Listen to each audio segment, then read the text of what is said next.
नमस्कार दोस्तों, स्वागत है आप सभी का ऑनलाइन कोचिंग पर। आज का जो हम टॉपिक पढ़ने वाले हैं वो पढ़ने वाले प्रोपोजिशन। मेरा नाम है राहुल यादव। तो चलिए शुरू करते हैं।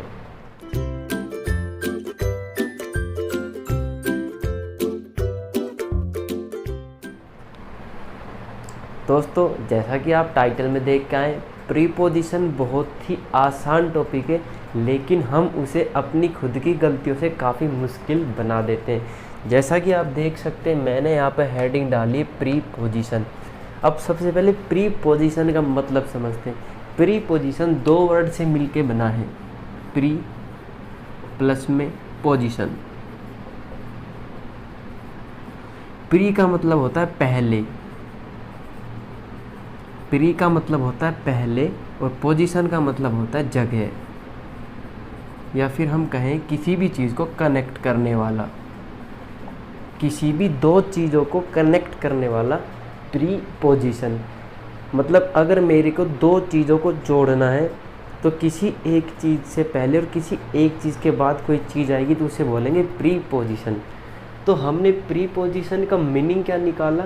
हम प्रीपोजिशन को रिलेटिंग वर्ड बोलते हैं। प्रीपोजिशन को रिलेटिंग वर्ड बोलते हैं, यानी जो किसी चीज़ को रिलेट करने में इस्तेमाल किया जाए उसे हम प्रीपोजिशन बोलते हैं। किसी चीज़ को रिलेट करने में इस्तेमाल किया जाए उसे हम प्रीपोजिशन बोलते हैं। सबसे पहला मैं आपको एग्जाम्पल दे के समझाता हूँ प्रीपोजिशन का।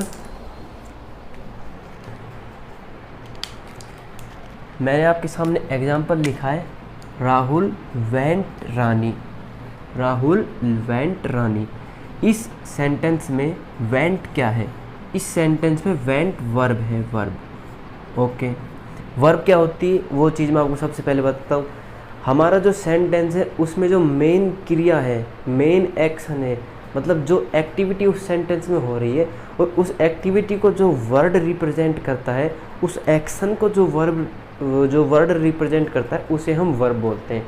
तो इस सेंटेंस में राहुल वेंट रानी, इस सेंटेंस में वेंट का मतलब जाना, वेंट का मतलब जाना। तो इस सेंटेंस में जो एक्शन हो रहा है वो जाना हो रहा है, तो वेंट हो जाएगी वर्ब। अब हमें ये देखना है कि इस सेंटेंस में प्रीपोजिशन कहाँ आएगा। अगर मैं बात करता हूँ यहाँ पर राहुल, राहुल हो जाएगा यहाँ पर सब्जेक्ट, राहुल यहाँ पर सब्जेक्ट हो जाएगा, और हमारी जो रानी है वो हो जाएगी ऑब्जेक्ट, रानी हो जाएगी ऑब्जेक्ट। अब हमने तीनों चीज़ें देख ली हैं सेंटेंस में। राहुल सब्जेक्ट है, वेंट वर्ब है और रानी ऑब्जेक्ट है। अब बात आती है मेन मुद्दे की कि प्रीपोजिशन भैया कहाँ आएगा। तो हम यहाँ पे देख रहे हैं कि राहुल वेंट रानी। अब अगर मैं सीधा सीधा मीनिंग लगाऊं, राहुल रानी जाता, राहुल रानी गया, राहुल रानी गया। बीच में यहाँ पर कुछ चीज़ मिसिंग है। अगर मैं यहाँ पर टू लिख देता हूँ, अगर मैं यहाँ पर टू लिख देता हूँ तो सेंटेंस का अर्थ क्या निकलेगा? राहुल वेंट टू रानी, राहुल रानी के पास गया, राहुल रानी के पास गया। तो जो शब्द का जो पूरा अर्थ निकला है वो भैया प्रीपोजिशन लिखने के बाद निकला है, प्रीपोजिशन लगाने के बाद निकला है। अब हमने ये देखा भाई, ये प्रीपोजिशन जो टू है ये प्रीपोजिशन ही है हमारी, ये जो टू आया है ये हमारी प्रीपोजिशन ही है, और ये वेंट और रानी को जोड़ रहा है, वर्ब और ऑब्जेक्ट को जोड़ रहा है। तो मैंने आपको पहले बताया था प्रीपोजिशन का मीनिंग होता है रिलेटिंग वर्ड, जो किसी भी दो चीज़ों को जोड़ता है उसे हम प्रीपोजिशन बोलते हैं। तो यहाँ पे मैंने लिखा राहुल वेंट टू रानी, इसमें टू भैया प्रीपोजिशन जो कि वर्ब और ऑब्जेक्ट दो चीज़ों का मिलान कर रहा है, दो चीज़ों का मिलान कर रहा है, तो ये प्रीपोजिशन हो गया। अगर हम प्रीपोजिशन में अगले कंसेप्ट पे चलें, बहुत सारे बच्चों में ये कन्फ्यूजन होता है कि हम एक ही सेंटेंस में एक से ज़्यादा प्रीपोजिशन यूज़ ले सकते हैं या नहीं, या फिर क्वेश्चन में हमें एरर में निकालने को कहेगा तो अगर एक क्वेश्चन में दो से ज़्यादा प्रीपोजिशन या एक से ज़्यादा प्रीपोजिशन है तो एरर में आएगा या नहीं। तो मैं आपको साफ साफ बता देता हूँ, एक सेंटेंस में एक से अधिक प्रीपोजिशन यूज कर सकते हैं। जी हाँ, बिल्कुल, आप एक सेंटेंस में एक से अधिक, दो से अधिक, तीन से अधिक, जितनी रिक्वायरमेंट है उतनी प्रीपोजिशन यूज ले सकते हैं, उसको कोई भी गलत नहीं कर सकता। जैसा कि मैंने आपके सामने एग्जांपल लिखा है, he came her Monday, he came her on Monday. तो यहाँ पर दो प्रीपोजिशन आ रही है। एक बार आप सेंटेंस को पढ़िए, 3-4 सेकंड का टाइम है, और आप पता लगाइए कि यहाँ पर कौन सी प्रीपोजिशन आएगी, यहाँ पर कौन सी प्रीपोजिशन आएगी। नहीं पता लगाए कोई बात नहीं। अगर मैं यहाँ पर लिखूँ ही केम, वो उसके पास मंडे को गया था, मतलब अगर मैं इस सेंटेंस का अर्थ निकालता हूँ ही केम हर मंडे, तो मुझे पता है यहाँ पर दो प्रीपोजिशन आएगी, कौन सी आएगी ये नहीं पता। तो इसका शब्द निकल रहा है वो वहाँ पर मंडे को गया था। तो he came to here on Monday. तो यहाँ पर हमारा जो टू है वो भी प्रीपोजिशन है, और जो हमारा ऑन है वो भी प्रीपोजिशन है। तो आप काफ़ी आसान शब्दों में आसानी से देख सकते हैं, एक सेंटेंस के अंदर दो प्रीपोजिशन आ रही है। वो वहाँ पर मंडे को गया था, he came to her on Monday, वो उसके पास मंडे को गया था। काफ़ी आसान शब्दों में पता चला कि हम एक सेंटेंस में एक या दो से अधिक कितनी भी प्रीपोजिशन का यूज कर सकते हैं। उसके बाद जो दोस्तों हमारा थर्ड कंसेप्ट है, वो ये है कि वर्ब।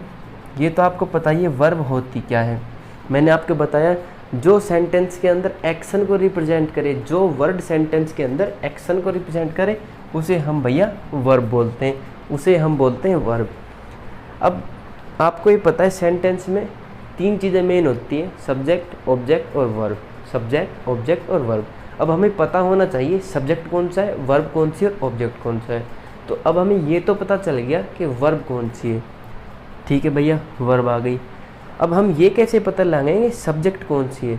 तो ऐसा वर्ड जो वर्ब को रिप्रेजेंट कर रहा हो सेंटेंस में, ऐसा वर्ड जो वर्ब को रिप्रेजेंट कर रहा हो सेंटेंस में, उसे हम सब्जेक्ट बोलते हैं। और ऐसा वर्ड जो वर्ब को एक्सप्लेन कर रहा हो, वर्ब को एलाबोरेट कर रहा हो, वर्ब की क्रिया को बता रहा हो, उसे हम बोलते हैं ऑब्जेक्ट। अब ये सब्जेक्ट और ऑब्जेक्ट दोनों ही नाउन भी हो सकते हैं और प्रोनाउन भी हो सकते हैं। ऐसे ही ऑब्जेक्ट भी नाउन भी हो सकता है और प्रोनाउन भी हो सकता है। तो अब इस चीज़ में कन्फ्यूज़न नहीं रहना चाहिए आपको कि सब्जेक्ट और ऑब्जेक्ट केवल नाउन ही होगा या प्रोनाउन ही होगा। नाउन भी हो सकता है, प्रोनाउन भी हो सकता है। जो वर्ड, जो शब्द, जो वाक्य वर्ब को रिप्रेजेंट करे उसे हम सब्जेक्ट बोलते हैं, और जो वर्ब को एक्सप्लेन करे उसे हम ऑब्जेक्ट बोलते हैं। एक एग्जाम्पल की मदद से आपको समझाने की कोशिश करते हैं। यहाँ पर एग्जाम्पल है राम एट एन एप्पल।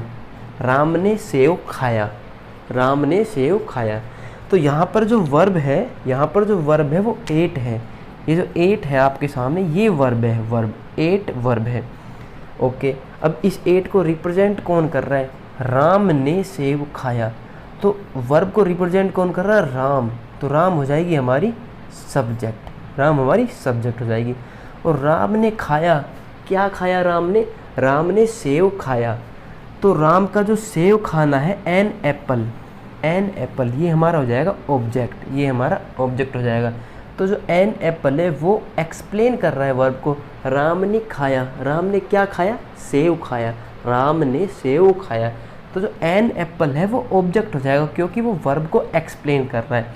तो काफ़ी आसान शब्दों में मैंने आपको समझा दिया है कि भैया वर्ब वो चीज़ होती है जो सेंटेंस में एक्शन बताए, जो वर्ब को रिप्रेजेंट करे वो होता है सब्जेक्ट, जो वर्ब को एक्सप्लेन करे वो होता है ऑब्जेक्ट। तो ये एक बेसिक नॉलेज हर बच्चे को होनी चाहिए प्रीपोजिशन के बारे में, जो मैंने आपको बता दी। तो चलते हैं अगले कंसेप्ट पे दोस्तों।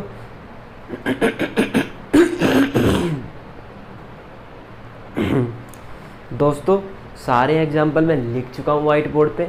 तो अब मैं आपको एडजेक्टिव और एडवर्ब क्या होता है इसका थोड़ा सा हिस्सा, बिल्कुल इतना सा हिस्सा समझाऊंगा, क्योंकि इधर वो इतना सा ही काम आएगा जब पूरा एलोबरेट बिल्कुल एक्सप्लेन करके बताऊंगा, जब मैं एडजेक्टिव और एडवर्ब टॉपिक आपको पढ़ाऊंगा। फिलहाल जिन बच्चों ने बचपन में जो गलतियां की थी भाई साहब वो भुगतना तो पड़ेगा ना। जिनको ये नहीं पता एडजेक्टिव एडवर्ब क्या होता है तो घबराने की कोई बात नहीं, मैं आपको बताता हूँ। और फिर प्रीपोजिशनल फ्रेज की एरर देखेंगे और प्रीपोजिशनल फ्रेज एडजेक्टिव फ्रेज और एडवर्ब फ्रेज में कैसे बदलती है वो भी देखेंगे। तो आप सबसे पहले देख सकते हैं मैंने यहाँ पे एडजेक्टिव लिखा है और यहाँ पर एडवर्ब लिखा है। पहले मैं आपको समझाऊंगा इस एग्जाम्पल की मदद से, फिर मैं यहाँ पर डेफिनेशन लिखूंगा। तो अगर हम इस एग्जाम्पल को देखते हैं, they know his best friend, वो उसके बेस्ट दोस्त को, बेस्ट सबसे अच्छे मित्र को जानते हैं। तो यहाँ पर हम फ्रेंड बोलते हैं,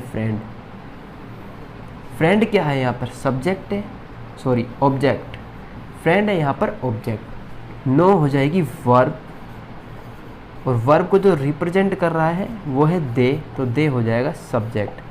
अब हमने देखा कि ये ऑब्जेक्ट है फ्रेंड। अब मैंने आपको पहले भी बताया था ऑब्जेक्ट और सब्जेक्ट दोनों ही नाउन भी हो सकती है और प्रोनाउन भी हो सकती है। तो यहाँ पर जो फ्रेंड है वो नाउन है, फ्रेंड है जो नाउन है। अब हमें इस एग्जाम्पल में ये देखना है कि एडजेक्टिव क्या है और एडवर्ब क्या है, तो आपको साथ साथ समझ में भी आ जाएगा। तो हम देख रहे हैं they know his best friend, तो जो नाउन है, जो ऑब्जेक्ट है, उसमें जो डिटेल्स ऐड कर रहा है वो हम यहाँ पर देख रहे हैं, डिटेल्स ऐड कर रहा है, वो वाक्य है बेस्ट। अब मैं कहता हूँ friend, they know his friend, वो उसके दोस्त को जानता है, और they know his best friend, वो उसके सबसे अच्छे मित्र को जानता है। तो फ्रेंड में जो डिटेल्स, जो एक्सप्लेनेशन ऐड कर रहा है वो बेस्ट है, वो बेस्ट है। तो ऐसा शब्द जो नाउन या प्रोनाउन में डिटेल ऐड करे, नाउन और प्रोनाउन में कुछ फालतू बातें ऐड करे, उसे हम बोलते हैं एडजेक्टिव, उसे हम बोलते हैं एडजेक्टिव। तो ये जो बेस्ट है ये हो जाएगा एडजेक्टिव। तो एडजेक्टिव की अगर मैं हम डेफिनेशन दें, जो डिटेल्स ऐड करे, ऐड डिटेल्स किसके अंदर, नाउन या प्रोनाउन, ऐसा शब्द जो नाउन या प्रोनाउन के अंदर डिटेल्स को ऐड करे, कुछ फालतू बातों को ऐड करे, उसे हम बोलते हैं एडजेक्टिव, उसे हम बोलते हैं एडजेक्टिव। एक बार फिर से समझाते हैं, they know his best friend और दे नो हिज फ्रेंड, वो उसके दोस्त को जानता है और वो उसके सबसे अच्छे दोस्त को जानता है। तो फ्रेंड है ऑब्जेक्ट, नाउन या प्रोनाउन, और इसमें डिटेल्स ऐड कर बेस्ट, तो बेस्ट हो जाएगा एडजेक्टिव। अब बचा एडवर्ब, एडवर्ब किसे बोलते हैं, यहाँ पर हमारा एक ही वाक्य बचा है हिज। अगर मैं कहूँ वो उसके सबसे अच्छे दोस्त को जानता है, वो उसके, तो यहाँ पर हिज एडवर्ब है। यहाँ पर एक्शन किस चीज़ के बारे में हो रहा है, वो उसके सबसे अच्छे दोस्त को जानता है। मतलब अगर मैं कहूँ वो सबसे अच्छे दोस्त को जानता है, तो कोई सेंटेंस बन रहा है क्या, मतलब मुझे पता ही नहीं है मैं किसके दोस्त को जानता हूँ, मुझे ये नहीं पता सामने वाला किसके सबसे अच्छे दोस्त को जानता है। तो they know his best friend, तो यहाँ पर हिज है जो मेन एक्शन है, उसके अंदर डिटेल ऐड कर रहा है कि भैया वो उसके जो फलाना आदमी है उसके सबसे अच्छे दोस्त को जानता है। तो यहाँ पर जो हमारा हिज है वो एडवर्ब हो जाएगा। तो एडवर्ब हम किसे कहते हैं, जो मेन एक्शन के अंदर डिटेल्स को ऐड करे, ऐड डिटेल्स।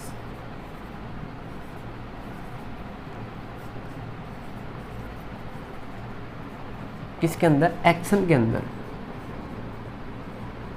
तो ऐसा शब्द जो एक्शन के अंदर डिटेल ऐड करे उसे हम बोलते हैं एडवर्ब।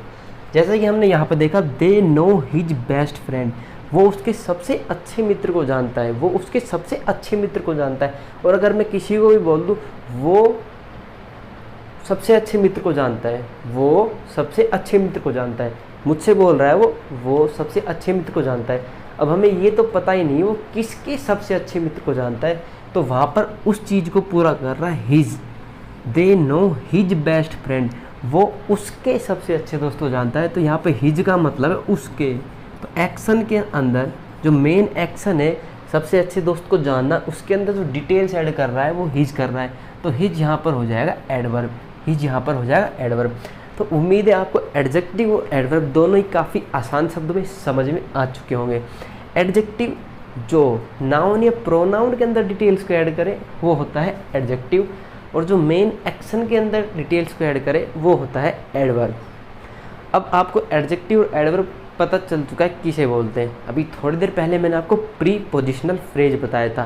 प्रीपोजिशनल फ्रेज था अपना अगर प्रीपोजिशन प्लस में ऑब्जेक्ट, प्रीपोजिशन प्लस में ऑब्जेक्ट जब मिल जाता है उसे हम बोलते हैं प्रीपोजिशनल फ्रेज।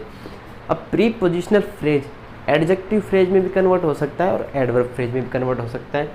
तो देखते हैं एग्जाम्पल की मदद से। यहाँ पर अपना एग्जाम्पल है, the friend of Raman came yesterday. The friend of Raman came yesterday. तो हमने यहाँ पर देखा केम हो जाएगी वर्ब। ओके, वर्ब को रिप्रेजेंट कर रहा है द फ्रेंड। द फ्रेंड हो जाएगा सब्जेक्ट। ओके, यहाँ पर ऑफ है प्रीपोजिशन, ऑफ है प्रीपोजिशन। रमन है जो वर्ब को एक्सप्लेन कर रहा है, ऑब्जेक्ट। तो हमने जो भी थोड़ी देर पहले जो कॉम्बिनेशन पढ़ा था, प्रीपोजिशन प्लस में object together called as prepositional phrase. तो हमारा जो ये पूरा का पूरा सेंटेंस है वो यहाँ पर बन चुका है प्रीपोजिशनल फ्रेज। ऑफ प्लस में रमन, ये अपना हो गया प्रीपोजिशनल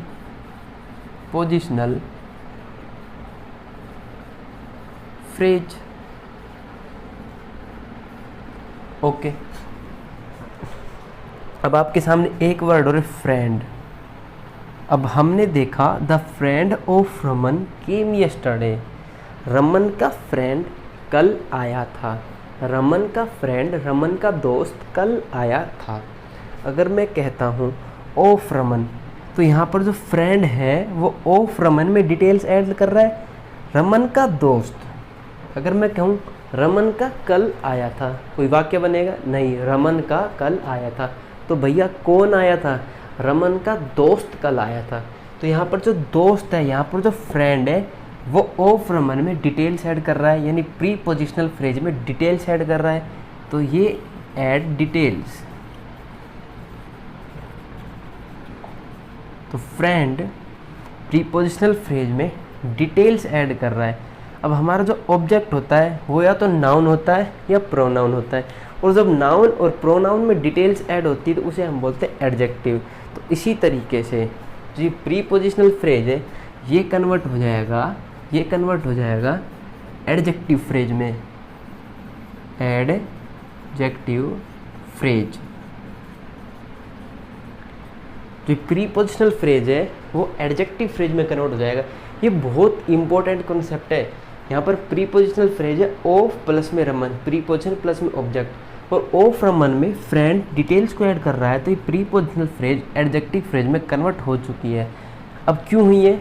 ये फ्रेंड है, ऑफ रमन में डिटेल्स ऐड कर रहा है। भैया रमन का दोस्त आया था, और ऑब्जेक्ट हमारी नाउन है, ऑब्जेक्ट हमारी नाउन है।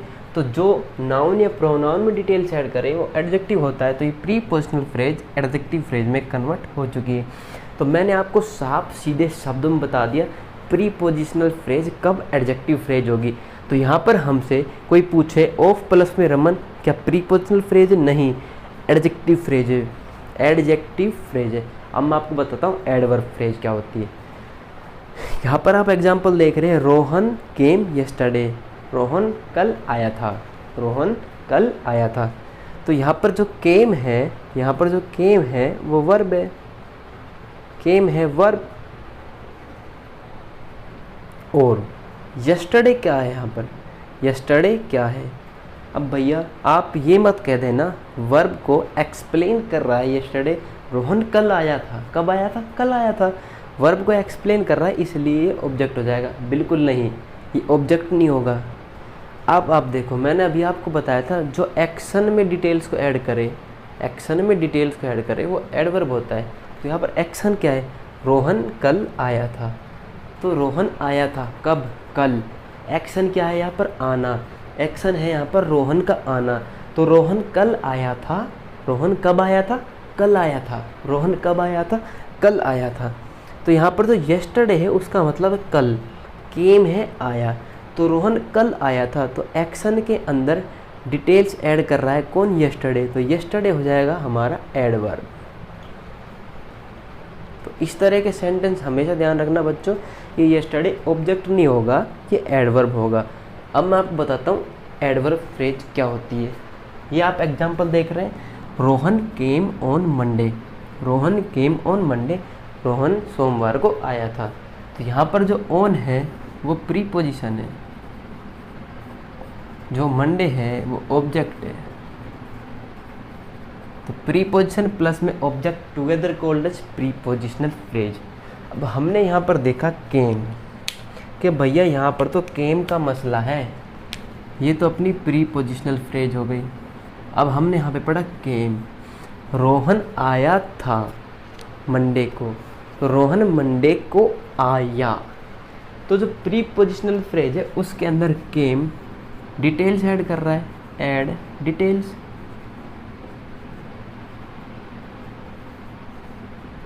ऐड डिटेल कर रहा है। जो ये केम है ये प्रीपोजिशनल फ्रेज के अंदर डिटेल्स को ऐड कर रहा है कि रोहन सोमवार को आया था। अब जो मेन एक्शन है वो रोहन सोमवार को आया था, केम ऑन मंडे। तो जो केम है वो मतलब बता रहा है कि वो सोमवार को आया था। तो जो मेन एक्शन है वो था आना सोमवार को, तो ये तो हो गया। अब वो सोमवार को आया था, तो रोहन केम ऑन मंडे। तो जो ऑन मंडे है प्रीपोजिशनल फ्रेज है, उसके अंदर केम डिटेल्स को ऐड कर रहा है। जो मेन एक्शन है उसके अंदर डिटेल्स को ऐड कर रहा है। और जब कोई चीज़ मेन एक्शन के अंदर डिटेल्स को ऐड करे तो उसे हम बोलते हैं एडवर्ब। तो जो प्रीपोजिशनल फ्रेज है अब वो हो जाएगी एडवर्ब फ्रेज, एडवर्ब फ्रेज। तो यहाँ पर प्रीपोजिशनल फ्रेज एडवर्ब फ्रेज पर होगी। मुझे ऐसी उम्मीद है कि हर एक बच्चों को समझ में आ रहा होगा। अब किसी को नहीं आया तो कोई दिक्कत वाली बात नहीं है, 4 मिनट पीछे कर लो वीडियो को और दोबारा देख लो, स्क्रीनशॉट ले लो या हैंड रिटन नोट्स बना लो। अगर आपने अभी तक हमारे चैनल को सब्सक्राइब नहीं किया है तो कर लीजिए। और मेरे टेलीग्राम चैनल पर मैं जितना भी इंग्लिश का मैथ का पढ़ाता हूँ सबकी PDF अपलोड करूँगा, तो डिस्क्रिप्शन में टेलीग्राम चैनल का लिंक मिल जाएगा। मेरे टेलीग्राम चैनल को ज्वाइन कर लीजिए और वहाँ से आपको इसकी PDF मिल जाएगी, जो मेरे हाथों से बनाए हुए नोट्स है उसकी, इसकी नहीं, जो मेरे हैंड रिटन नोट्स है ना हाथों से बनाए हुए, उसकी PDF मिलेगी आपको डेली हर एक क्लास की। बिल्कुल। नेक्स्ट कंसेप्ट पे चलते हैं। एक बार थोड़ा सा समझ लीजिए कि प्रीपोजिशनल फ्रेज को एडवर्ब, एडजेक्टिव फ्रेज और एडवर्ब फ्रेज में कैसे कन्वर्ट करते हैं, और तरीके से वीडियो को रोक के नोट्स बना लीजिए बिल्कुल तरीके से। उसके बाद हम मिलेंगे अगले कंसेप्ट पे। अब चलते हैं अगले कंसेप्ट की तरफ। दोस्तों हमारा जो अगला कंसेप्ट है वो आपके सामने है, प्रीपोजिशनल फ्रेज किसे कहते हैं। बच्चों को बहुत डर लगता है, प्रीपोजिशनल फ्रेज किसे कहते हैं। प्रीपोजिशनल फ्रेज भैया, अब मैं आपको एक एग्जांपल लेके समझाता हूँ। 2 एग्जांपल लिखे हैं मैंने आपके सामने। दे नो मुकेश, वे मुकेश को जानते हैं। दूसरा एग्जांपल है रोहन केम बिफोर रानी।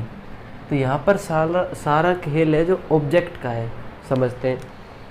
ये जो सेंटेंस है अपना, दे नो मुकेश, वे मुकेश को जानते हैं, तो जो नो है वो है यहाँ पे वर्ब। नो हो गई वर्ब। इस वर्ब को रिप्रेजेंट कौन कर रहा है, दे, तो दे हो गया सब्जेक्ट, और वर्ब को एक्सप्लेन कर रहा है मुकेश, तो मुकेश हो जाएगा ऑब्जेक्ट। ओके। अब हमने देखा ये जो मुकेश है ये वर्ब के बाद आ रहा है, जो ऑब्जेक्ट है वो वर्ब के बाद आ रही है, तो जो ऑब्जेक्ट हो जाएगी ये ऑब्जेक्ट होगा वर्ब का, ये ऑब्जेक्ट होगा वर्ब का। यहाँ तक तो सब कुछ सही था जब तक प्रीपोजिशन नहीं आई थी। तो अगले एग्जाम्पल पे चलते हैं। तो रोहन केम बिफोर रानी, रोहन रानी से पहले आ गया, रोहन रानी से पहले आ गया। तो यहाँ पर केम हो जाएगी वर्ब, और वर्ब को रिप्रेजेंट कर रहा है रोहन, तो हो जाएगा सब्जेक्ट, और वर्ब को एक्सप्लेन कर रही है रानी, रानी हो जाएगी ऑब्जेक्ट। अब बची बिफोर। बिफोर क्या है, बिफोर है अपनी प्रीपोजिशन, बिफोर हो जाएगी अपनी प्रीपोजिशन। ओके।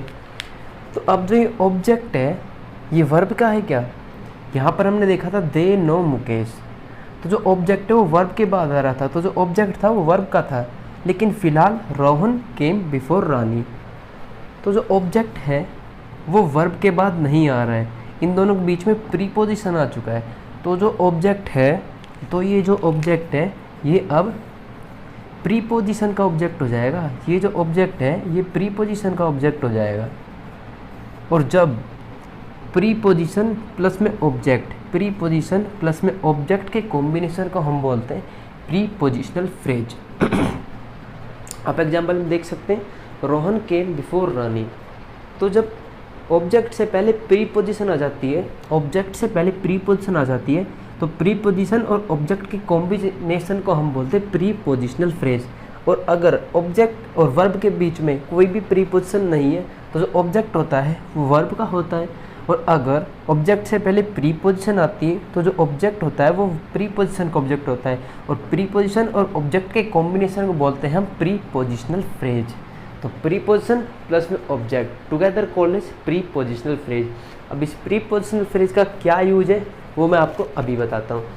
हमें जब सेंटेंस में एरर देता है, सेंटेंस में एरर देता है, तो हमसे ये भी पूछ लेगा कि प्रीपोजिशनल फ्रेज का कॉम्बिनेशन कहाँ बन रहा है।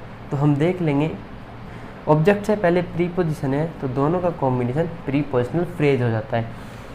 मतलब अभी जो वाइट बोर्ड पे चीज़ें लिखी हैं इनमें मैं नहीं बता सकता आपको एरर। तो चलते हैं नेक्स्ट कंसेप्ट पे, वहाँ पे इसकी भी एरर बताएंगे।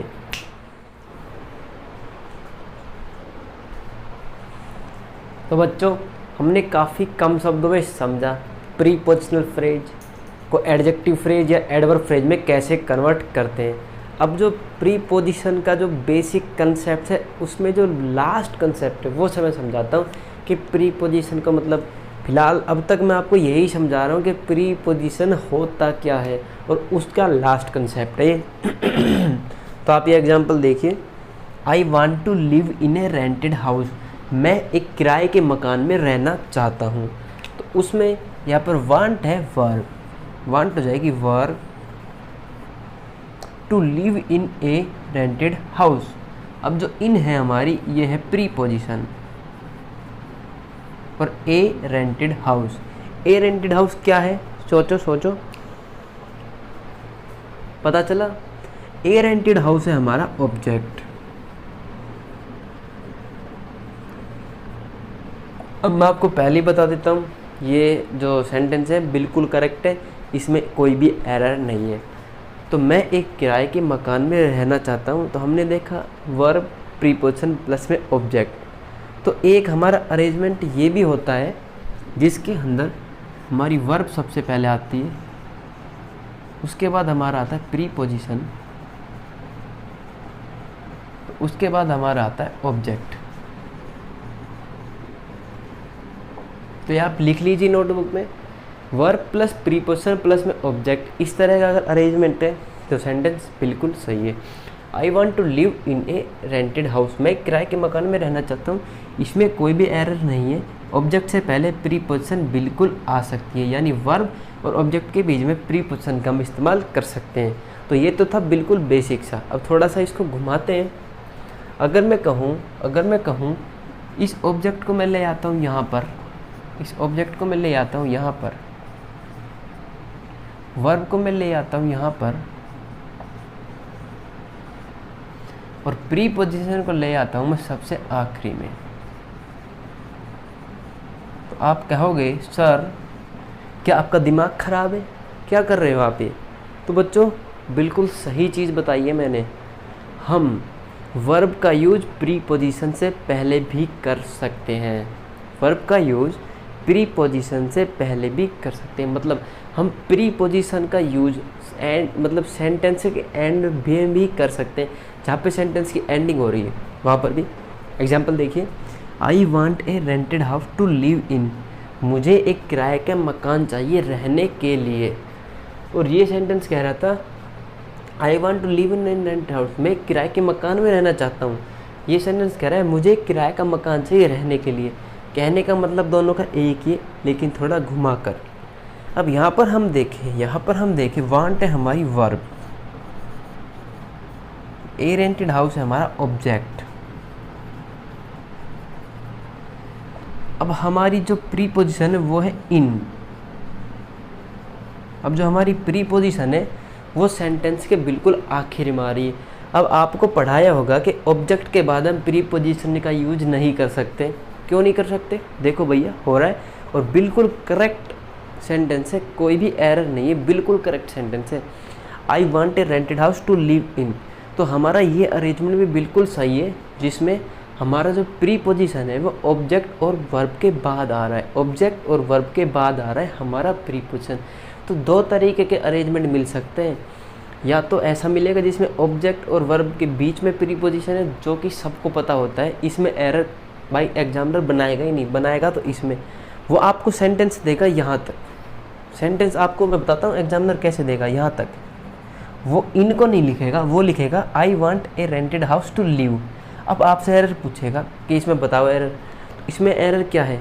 लिव इन, यहाँ पर प्रीपोजिशन ऑब्जेक्ट के बाद आएगी, बिल्कुल एंड ऑफ द सेंटेंस में आएगी। आपको जो एग्जामिनर है वो सेंटेंस यहाँ तक देगा, केवल लिव तक, I want a rented house to live. लेकिन ये एरर है, बिल्कुल गलत है। हमने प्रीपोजिशन तो लगाई नहीं है, तो हम प्रीपोजिशन को सेंटेंस के आखिर में भी लगा सकते हैं। मेरा मेन मकसद था ये बताने का, इस कंसेप्ट की मदद से। प्रीपोजिशन ऑब्जेक्ट से पहले भी आ सकती है और ऑब्जेक्ट और वर्ब दोनों के बाद में भी आ सकती है, उसमें कोई भी दो राय नहीं होना चाहिए। तो अब तक मैंने आपको केवल ये बताया कि प्रीपोजिशन क्या होता है।